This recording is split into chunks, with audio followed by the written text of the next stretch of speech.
Hello, my furry human beings. Well, all of you might not be furry, but today we are going to be fixing my wastegate because yesterday it shit the bed.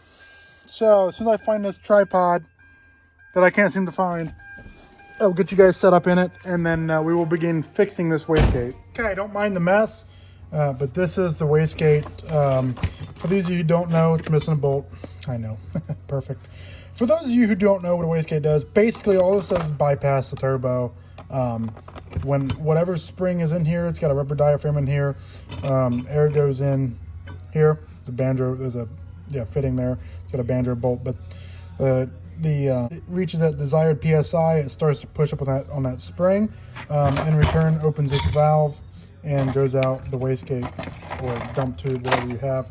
As you can see, the issue. This is the issue. So yesterday I was driving on the highway. Long story short, I thought the car was getting louder, and sure enough, it was, and it was not making any boost. The reason being is because this top is not. It's not supposed to be like this. It's supposed to be one solid piece. But this valve was open all the way, which let the exhaust bypass the turbo and go out here all the time. Doesn't matter what boost it was at. So we're going to fix that. I had this problem in my last turbo car. This isn't a tile wastegate. This is an off-brand. It literally works the exact same. What happens is a nut in here that loosens up over time between heat cycles and ends up coming loose. And I knew it was loose, but I just kept running it. So now we're to this point. So I took an Allen wrench, I cut it in half, put it in this drill because I'm not trying to spend all day doing it. So.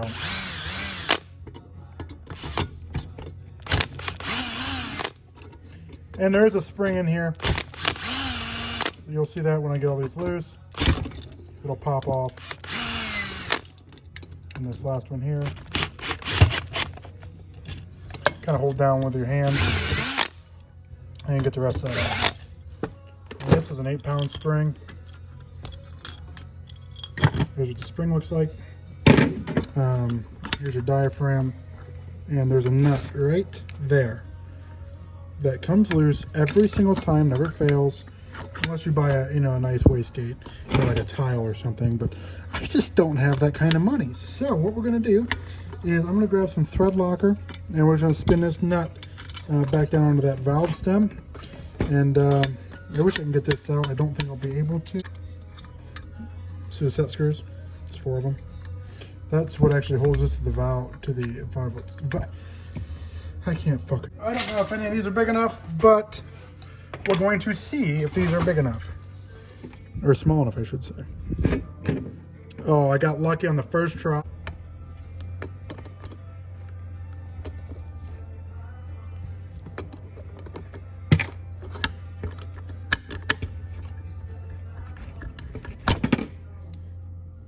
There you go. And like I said, there's a little lip in here that it catches on. So that's your valve. And this is the nut we're going to fix. So this is your wastegate. That's it. But as long as this isn't stripped out, which those threads don't look promising. Oh, it's going to be just fine. That is nice.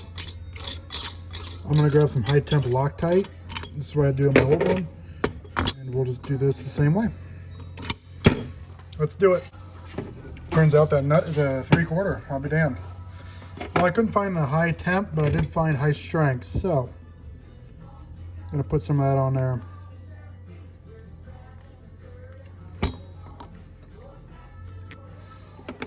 Okay. And we'll just thread her back on here. I'm in a 2-foot breaker bar, to torque the spec.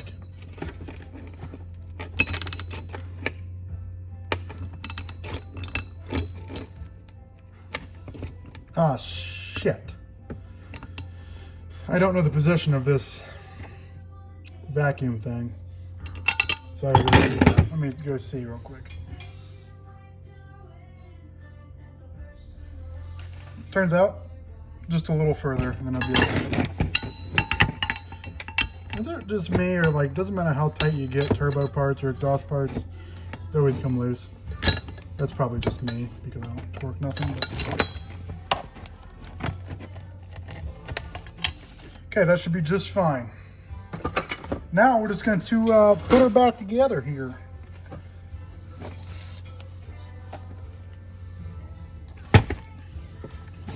Put your valve back in. This is almost identical to an exhaust valve. I mean, it's a little different, but it's the same principle.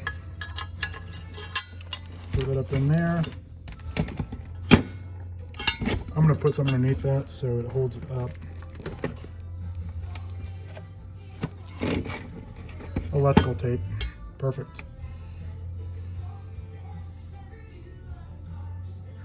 And that diaphragm looks okay. I mean, it's going to be a little carboned up, but that should be just fine.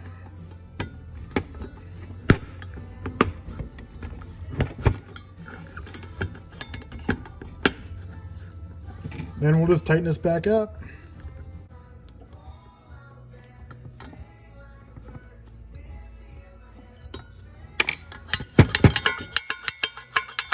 And there you are. That's all it does. And the spring sits on top of this. Like I said, this is an 8-pound spring, but I have a boost controller, so it kind of like fakes boost pressures going to this thing, so it opens at a later time instead of you know, full beans. This is probably the hardest part. Gotta get this down like this, and then get a couple of them started. Because you're holding down on it.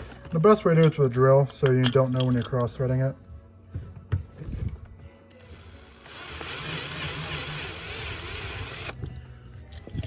Just get a couple in before you really let go of it.